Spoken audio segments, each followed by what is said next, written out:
And then Tokyo Drift hit, and I was like, this is amazing. We've already covered this. Tokyo Drift is a travesty to the whole series. No, it fucking is not. It is. It's awful. Tokyo Drift is the best Fast and Furious. And I'm not bullshitting. I'm being dead fucking serious right now. Tokyo Drift is the best of the Fast and Furious. I'm just going to start calling you Little Bow Wow from here on out. I will give you the first one was the OG. I'll give it that status. Cool, that's fine. But when it comes to just outright entertainment and enjoyability, Tokyo Drift is it. This podcast is rated PC for pew culture. Pew, pew, pew, pew, pew. Nobody likes the take on this. It's a crap movie. Whoa. So, welcome to another episode of the Pew Culture Podcast. It's a crap movie. We all know. It's been crap for a long time. I'm Collins. But you know what? Actually, no, keeps making money. So they can't be fine. crap. The movie industry loves money. You know what else it does? They use a lot of guns. And that's cool. I don't know all the guns. You want to know why? Because it's hard to watch. I never made it to the end of the movie. That's fair. When any movie that Ludacris and Tyrese go to space in a car in is going to be a crap movie. But you know what? It's all about the money, baby. Stand up. That was Ludacris. I got that one. You got to remember, and you too, I guess to some extent, but Fast and Furious, the first one, was just so beautifully fucking epic. It was awesome. It changed culture in its entire. There's so few movies. And then that Tokyo exist. Drift came out and just blew it out of the water. It just took it to levels I hate that just you so much. I mean, I didn't think you could get any better. And then Tokyo Drift film. hit, and I was like, this is amazing. We've already covered this. Tokyo Drift is a travesty to the whole series. No, it fucking is not. It is. It's awful. Tokyo Drift is the best Fast and Furious. And I'm not bullshitting. I'm being dead fucking serious right now. Tokyo Drift is the best of the Fast and Furious. I'm just going to start calling you Little Bow Wow from here on out. I will give you the first one was the OG. I'll give it that status. Cool, that's fine. But when it comes to just outright entertainment and enjoyability, Tokyo Drift is it. It's so bad. All right. Listen. Okay, listen. We are focusing on Fast and Furious 9. No, we're not focusing on shit until I hear you at least admit it is one of the best. No, Fast and Furious 1. Then Fast 5, Fast 6, Fast 7, then Fast 2, then Fast 3. It doesn't even make my top 5. You know why? Because it has the guy from Friday Night Lights in it, and I find it very distracting, and I can't believe his role. That's your fault. I can't believe that. I can't believe his role. He did a good job in the movie. I did not think so. He did also, a great Little job. Bow Wow was annoying. That's it. That was his role. But it doesn't. That literally take away. was his role in the movie. It was annoying. But that's it. That was his role. Also, if what you have to stand on is Hans was in it, Hans is in this one too. No. But see, this was Hans' movie. No, it wasn't. It was the guy from Friday Night Lights movie. I understand that, but I'm saying he had more of a role in this movie than any other one. All right, here's what we're going to do. We're going to take a social media vote. Do you think the original Fast and the Furious is the best Fast and the Furious, or do you side with Collins and believe that Tokyo Drift is the Fast Furious? We're going to let the audience vote, and whoever loses has to wear whatever mascot outfit the other one picks on the next episode. I'm not playing any of your furry games. It's happened. Peter run it. We all know what's going to happen. Nah, not today, Satan. Yeah. All right, listen, so we're focused on Fast and Furious 9. So Fast and the Furious 9, I am sitting on my couch doing nothing, and I get a phone call from my good buddy, JJ Perry, and he's like, hey, bro, I want to introduce you to this new prop master who's coming on to work the Fast series. Timer. And I'm like, okay, that's cool. So I get this meeting with a guy named Chris Cole. Since then, Chris and I have become business partners, and we do a lot of work together. But Chris is like, hey, man, so we're doing this little film called Fast and the Furious 9.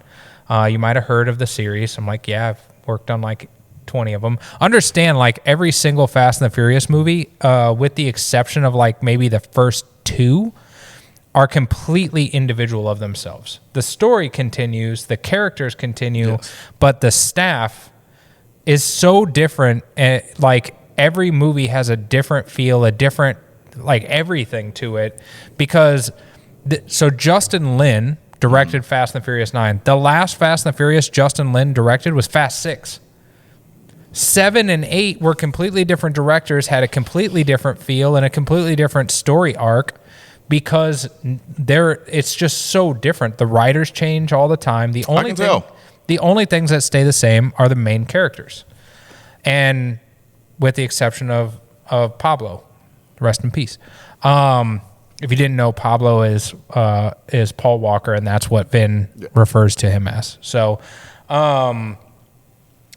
this film, I get a call from Chris Cole. He's like, "Hey, we want you to come out to Edinburgh." I was like, okay, we want you to come over to Edinburgh. We're going to have you build out and create the look for...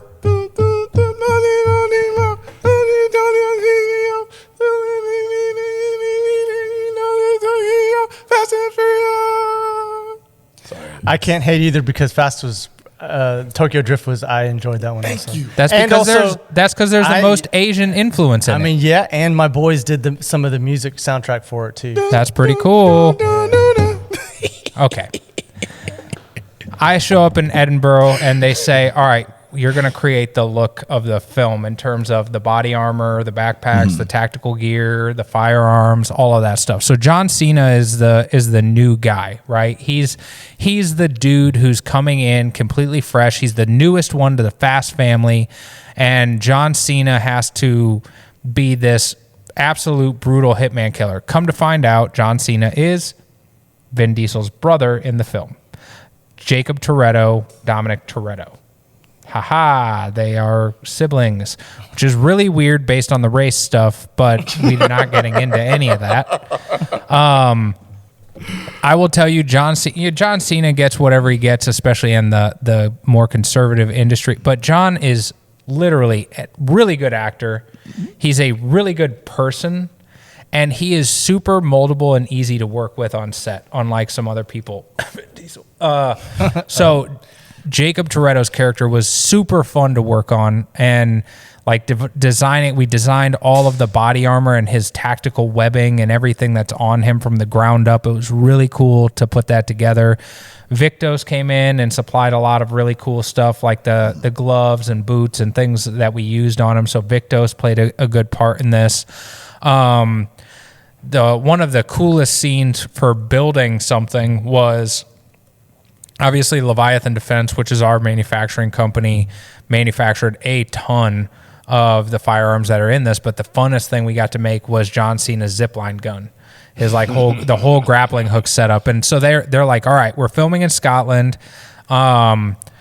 We have like 2 days to develop a grappling hook cannon for him. And I'm like, what the frick are we going to like CO2 tanks? I'm looking at like scuba diving gear, trying to figure out how I can fire, because it was practical. We actually fired this thing.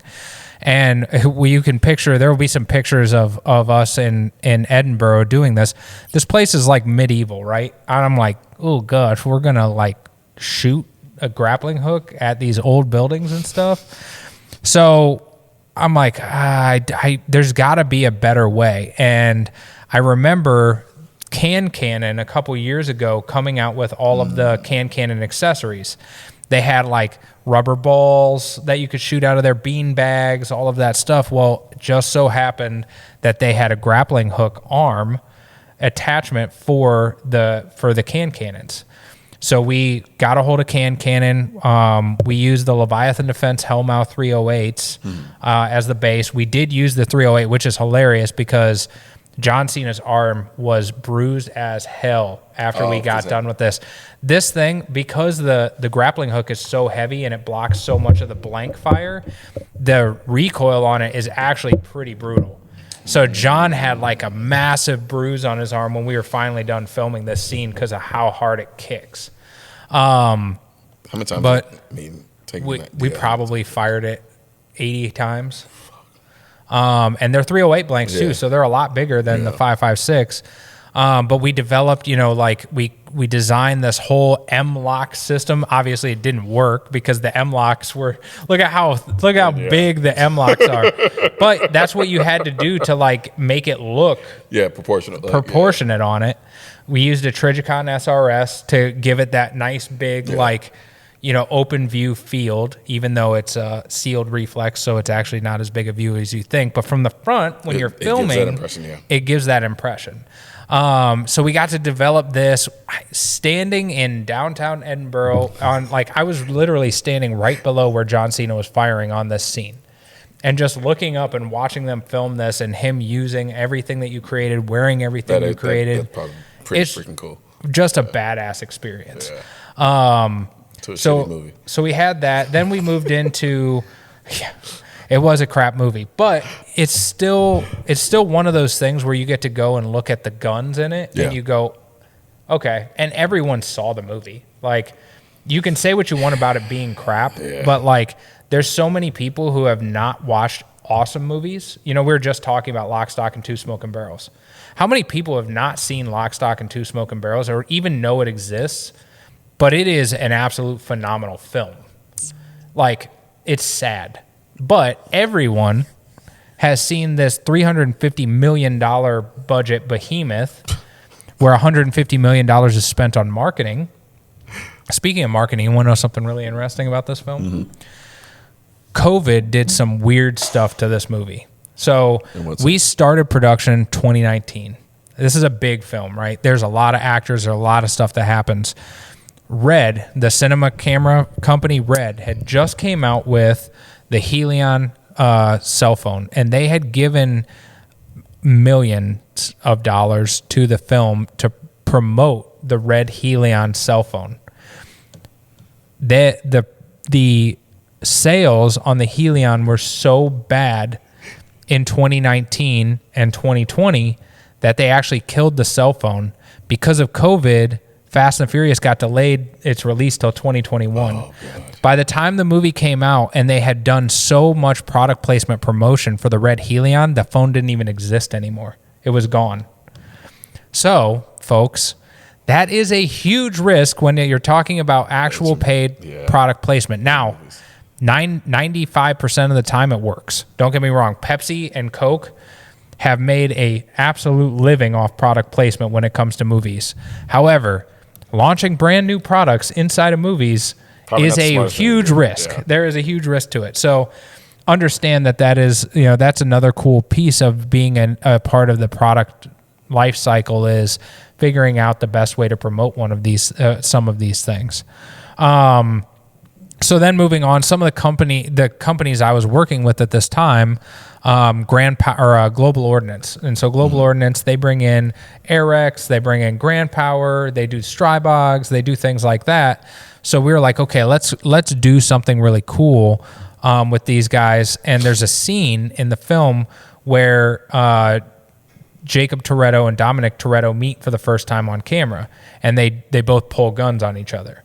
One is a Kimber, and then the other one, which we purposely used, the Excalibur, is the one. It's originally drawn, taken, and then reused. So we actually got credited for that film or for that firearm being used by both the Toretto brothers. Gotcha. Because of the exchange. Now, the Grand Power Excalibur is a cool looking gun, but it does something really interesting. What's that do? Barrel twist. The barrel is a rotating barrel, and it rotates every single time the slide. Yeah. Every time the slide goes back and forth, the barrel rotates. Guess what is really hard to do to that gun? Blanks. Running blanks. So we had to completely recreate a whole new blank system to function on that barrel because of the way that the barrel rotates every single time that the slide maneuvers. So I have this gun, like in my personal collection, and it is a very cool looking gun. I will say it's rather front heavy. Yes, it is. Well, and that's because the lower is so light. Exactly, it's just crazy light. Now, it does help when you're fully loaded down. It runs an actual double stack steel mag, which not a lot of people run anymore, right? Most things are polymer, which keeps it even lighter. So the fact that you're running a steel mag and then you load it down, that definitely helps with the weight distribution. I will say, though, this is smooth.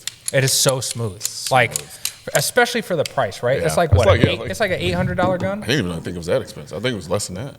I think the stainless barrel one that we actually used is like $800. Yeah. I mean, it's not expensive at all. I mean, depending who you're talking to, but that is true. Like the good old Taurus Judge fans probably aren't going to like that price. They're going to consider that. Yeah, exactly. But then, so I mean, you obviously see the real one, the real firearm, and then you have.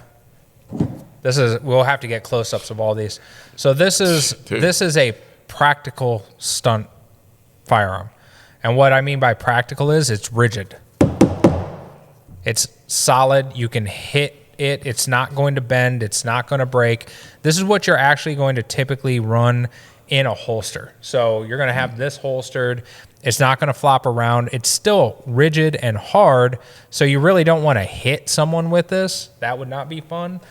But that's what these are used for. Now, I will say movies make mistakes all the time with switching between a practical stunt firearm and a pillow soft firearm. So if you ever watch like Game of Thrones, right? So we have riding swords, stunt riding swords. They're meant to not hurt the actor, not hurt the animal, but they're still rigid. So many times they will have their pillow soft or their soft stunt sword in their scabbard, and while they're riding, it's just flopping around, doing all types of crazy stuff. Now that is going to be a actual like hit piece. Like we would be able to hit someone with that. It feels like a pillow. It's foam. Yeah, that is completely soft foam rubber. Okay. And this one has actually got used a lot. Like this one we hit people with all the time. This is an Arex. This is the Arex Alpha, and I actually love the way these look. Arex makes some of the most affordable, coolest looking guns on the planet, and no one even knows they exist. It's true. But you can see like when you squeeze that, like it just bends in on itself. Yeah, this is what you hit someone with, and it's not going to hurt them. If I hit someone with this, so that's one of the coolest things, and we'll show you guys at some point like how we actually do this without giving away the secret sauce. We're obviously not allowed to give trade secrets out on this show, which kind of sucks, but we can give you kind of an idea on how to do it. The other cool thing is, what do you think about on pewculture.com? Make sure you check that out. What do you think about on pewculture.com? Maybe we sell some of the actual molds from the movies. I'm not against it. So you guys tell us if you're interested in that, but we own the molds. We made the molds. And they're pretty cool. They're kind of like... We can actually put these bad boys up for sale so people can own a piece of movie history. These are pretty cool. Maybe not just the ones from Fast 9, obviously. Like, we'll actually do some good movies, too. These are... the detailing on these are incredible. Yeah. Oh, they look incredible. Our molders and our painters are absolutely like the best on the planet. So those are all, obviously all those are really cool. There's some Kimbers that showed up in this. Kimber makes a reappearance all the time. And what's really interesting is the Kimber that showed up in that scene is essentially identical to the Kimber that Dwayne Johnson uses in Fast. What was that? Fast 7. I don't remember. That was all the one. And then Hobbs and Shaw, which was one of the funnest Fast and the Furious movies ever made. Those are the ones I acknowledge. One, Tokyo, Hobbs and Shaw. Yep. I don't agree on that, but I love Hobbs and Shaw. So yeah, that was amazing. Dude, no. That's literally one of the most iconic icon. Like, you can go anywhere in the world and you can start humming that. Not even saying the words. I don't know the words. And everybody knows what you're singing. Everyone. Do, do, do, do, do, do, do, do. Everybody knows that. Look, see, you can't even help yourself. Everyone also knows every single line from Fast 1. No, I know every line from Tokyo Drift. Tuna no crust. The only line people know is, I think it's like, whether you win by a inch or a mile, a win is a win. Or You also know this one. some shit in Family. Like, that's the only lines that everybody ever remembers. Monica, no! Menage. That's what I remember. Where's that one from? Fast 1. Ja Rule, baby. I should have brought him back. So, yeah, the other cool thing, Peter's going to appreciate this. Justin Lin shoots in Super 35. So this is the only other films other than Justin Lin's Fast 6 that shoots in Super 35, which is why it looks so cinematic. It has that different look and feel. Yeah, I tried to get Peter to shoot in that. He just refuses. Peter, what's wrong with you? You already know he's lying about everything. That's not true. Like, I'm like, Peter, more cinematic. And he does, I'm like, more cinematic. And more cinematic. You know who else shows up in these films? That's my boy. Michael Rooker's back. Michael Rooker shows up, and actually that's really cool because it's really the first car film that he did since Days of Thunder, when he played Rowdy, and he actually runs by the same name, which is really cool in it. So that was a little bit of a throwback. You see the original 1970 Dodge Charger in this that Dom runs, which is a throwback to the original. That's always really cool to see. You know what's funny about Fast and Furious? What's that? For me, as much of a car guy as I am, when I watch Fast and Furious, like they've gotten so far away from the car stuff, I forget it's a car. It's supposed to be, like, I forget the genesis is cars. And then even the cars that they put in now, all of them are so blatantly product placements that it's just kind of like, to a certain degree. So yes, I agree with that. They're like, Dodge is massively putting stuff in there, but they still go pull classics in every one that is not a placement. But they treat them like an afterthought, though, which they do a little bit. Now, I'm really curious. There's going to be one more. So there's one more Fast and the Furious. We already know it's coming. It is the final Fast and the Furious. It's the wrap up. Luda was up here on Sunday, so a couple days ago, and even during Luda's talk, he said this is the final one. This is it. Like, we're done after this. Right up until this one does numbers, and then it's like, all right, maybe one more. That's the thing. They already know it does numbers. So the Fast and the Furious 9, for all the hate that we would give it, it was the first film to do over 700 million post COVID. It did 700 million in the first month, after COVID. People went to the theaters to see it. This wasn't a direct to movie release. This was the first major movie after COVID that people put their asses in seats at theaters to the tune of $700 million. One thing I'll give, I can't, like, Fast and Furious, like, they're shit. Like, I really can't watch them, the most recent ones. But Hobbs and Shaw, with the exception of that. But I can't take away the fact that, one, Fast and Furious franchise is very self-aware. And they don't take themselves too seriously, even though they've gone so far away from what they were before. I can't hate on the fact they know what they are now. They know where they're going. Like, it's a very conscious degradation of the series, and they don't apologize for it, largely because it makes so much damn money.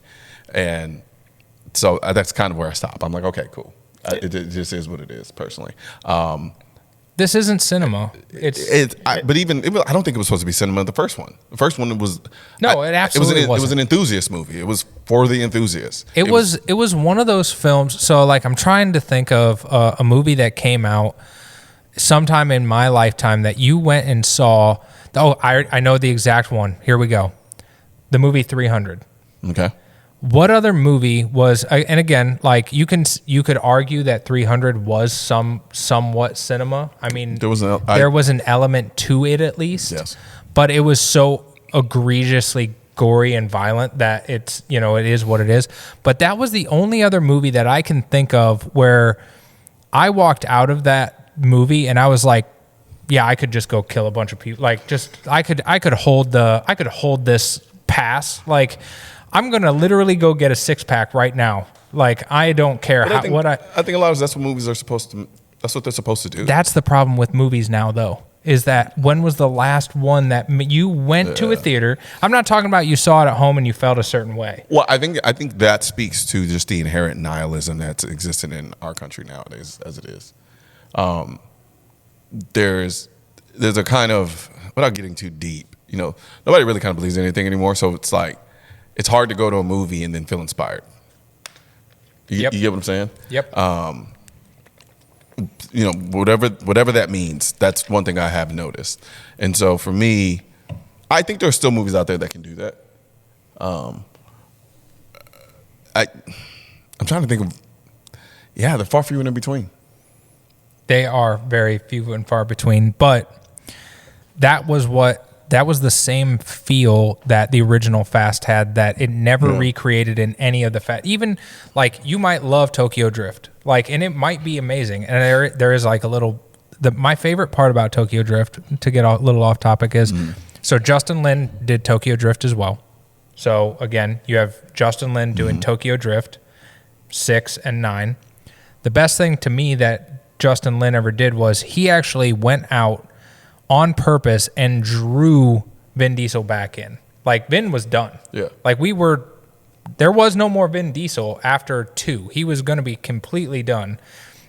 And Justin realized there was an opportunity at the end of the film to bring back Vin Diesel into the mythology of it, not knowing if he was going to come back. And Vin actually thanked Justin Lin after that cameo for bringing him back into, quote unquote, the money printing enterprise that is Fast and the Furious. Fair, like, you know, like, it. There is no surprise. This isn't Chronicles of Riddick. This isn't Pitch Black. I get you, but what he did with Tokyo Drift, all seriousness, is, you know, you had the first one, but the first one was from a very American perspective. Tokyo Drift was kind of paying homage to the true, like, the tuner culture. It's like when you had that guy go from an American high school and then planted him in Japan. And then you got I'll never forget that scene in the parking garage where they, like, man, it was incredible. And I think that did capture that energy. Yep. In a way. And it was basically saying, like, we're going to take this back to the root. Right. And I think that's where Tokyo Drift, as goofy as it can be, because, I mean, there was a goofiness to Tokyo Drift, right? Inherently. Yes. But it still did what it needed to do, because it still captured the energy of the tuner culture. It did. In a way that the other ones just don't. And in the first one, it did a great job of capturing that culture from an American standpoint. Yep. You know what I mean? It's like somebody who's super into anime going, and, like, who lives in America and then goes to Japan and then really gets ingratiated in, I forgot what the shit's called. What did it call them? What, manga? Manga, yeah. Right? That's what I think Tokyo Drift did. Whereas everything else now, it is a money grab. And I don't hate on it, because they understand it's a money grab. And they still put effort into creating the entertainment value. Well, they put effort in the entertainment value. The stunts are really well done. They are. Like the stunt team. Now, on this specific movie, there was a massive accident, which really, really, I mean, it was very, very sad. Joe Watts, who's a really great stuntman, he actually fell 8 meters to 26 feet directly on his head on concrete during one of the stunts. And due to safety violations, the film was actually sued $1 million, 800 euros. So that there are things like that happens, and so that's one thing. Did he die? No, he did not die. Oh, okay. He did suffer brain damage, and I don't believe he'll ever stunt work like that again. But one thing I will say is that as much as you don't like a film from the storytelling perspective or whatever, like, as long as it's not like, this is a pure entertainment film. They're coming at this from entertainment. Like, the stuntmen, the prop guys, all of the people behind the scenes are still working their asses off, the same as they would for a high cinema film. I agree. So I support these things from that perspective too. Like, no. Don't, by any stretch of imagination, don't think I'm saying stop making them. That's not what I'm saying. I'm just saying because I know what they're doing. You got to remember, I'm also coming at it from an elitist perspective. Like I said, like I grew up like the Fast and Furious 1 was that's the true Fast and Furious, yes. right? But I can't lie and say that I'm not seeing generations. I like the idea that generation after generation of kids are now being exposed to the franchise as well. So just because I have an elitist perspective on the franchise, it doesn't mean stop giving to the new generations what I got from the first one. Yes. No, I agree with all that. Now, though, how much of a car guy I am, right? Mm-hmm. Like, we're both huge car guys. Yes. Like, honestly, I don't know how we don't have our own car channel yet, but same here. I'm huge into car guys, and I'm a Mopar dude myself, which thank you, Fast and the Furious, for going that route. And I'm a more exotic. Oh, I like the exotic Mopars too. Like, I have I have a Hennessy Viper. I'm talking like douchebag exotic. Yeah, that's fair. Yeah. You are a douchebag. Yeah. But so I'm in Edinburgh, okay? And we're sitting around, and there's one of the actors who might be one of the main actors who might be the main actor who like just kind of doesn't show up sometimes and has like a reputation for that. Not gonna name any names at all, Groot. But which that's another funny thing. This is the first time, or this film actually reunited Vin Diesel, Kurt Russell, and Michael Rooker from Guardians of the Galaxy Volume 2 in the same movie. How you just did that was fucking amazing. What? How you basically didn't say who it was and blatantly said who it was without saying who it was. I'm not going to throw shade at anyone. I'll give you that. Like that was really good. But I'll stop short of giving you all your credit because I know it's on accident. The best things happen on accident. But so we're all sitting around waiting, and there is this one of a kind, never seen before, will never be seen again car that is just sitting in Edinburgh streets waiting to be driven. And they are having a super hard time keeping it all together because the thing has literally was out of its mind. So let me tell you about this thing, because if I could track it down, I don't care what it would cost, I'd buy it. So this thing is called Hellacious. Okay. 1968 Dodge Charger RT, completely built from scratch by Speedcore Performance. So like not a single nut, bolt, or piece on this car was manufactured by it was hand built. This thing is amazing. Like when I saw it, and hopefully we can find a really good picture of it. Like it was in the film, not as much as it should have been, but I got to sit in it. Like I have never felt anything like it before. Completely over the edge amount of power, over the edge. Like it was. Oh, you got to drive it too? No. I got to sit in it while it was driving. Gotcha. Look at those deep tub drag wheels on it. Oh my God, it was amazing. So anyways, it cost $1 million to build this car. That was the cost for production to build it, and it was in the movie for like 5 minutes. You want to see how different me and Jake's. Well, we have a lot of crossover, but how different you and I's car tastes are. My version of that would be the Aston Martin Victor. Yeah, no, not me. Pull up the Aston Martin Victor. It's stunning. Let's see. There it goes. It's a really cool car. I would never buy it though. Like it's super cool. Oh, it's gorgeous. But I wouldn't buy it. Like it's not It's a Euro muscle car. I get that. And it is really cool. It's beautiful. I completely get it. Okay, so then what is lacking in this? What is lacking in that you're getting from this? Space. What do you mean space? So have you ever sat in a car like that? And which one? I'm a 260-pound, 6'2" That's not a male. Small. That's not the Victor's not a small car. That's the outside's car. not small, but it is definitely not going to be built for me. It's like saying, so I've driven Lamborghinis. I've driven me and my buddy Donut Opera. That's not very big. Me and my buddy Donut Operator were actually down in Miami doing some stuff with Chuck Liddell, and they gave us a Ferrari and a Rolls Royce. Which Ferrari?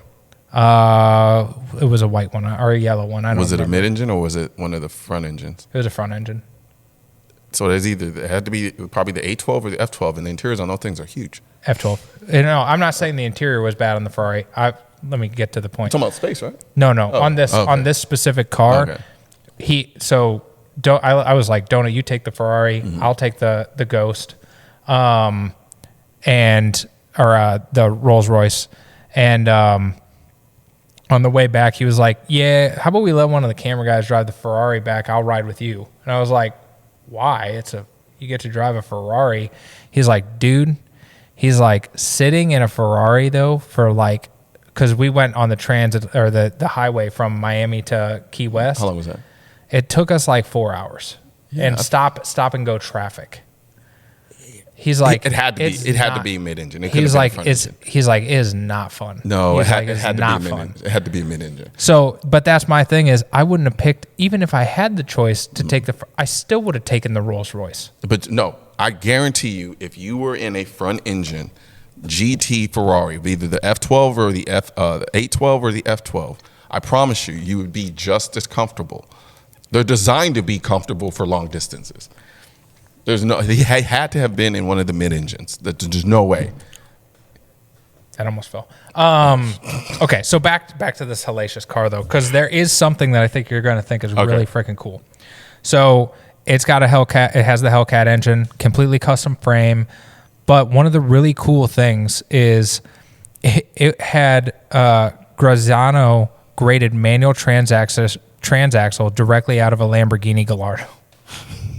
So like all the blasphemy all in one, meshed together a Lamborghini and Mopar all into one single car for 5 minutes that cost $1 million. That is the audaciousness of Fast and Furious and what happens in these films and why they keep doing what they're doing. I have no idea how they make money. Like obviously 700 million, but these budgets are 300 million to make it. But if they stop now, like if they stop doing that, people are just going to be like, well, like no, there's no going back. You can't go back. There is no going back.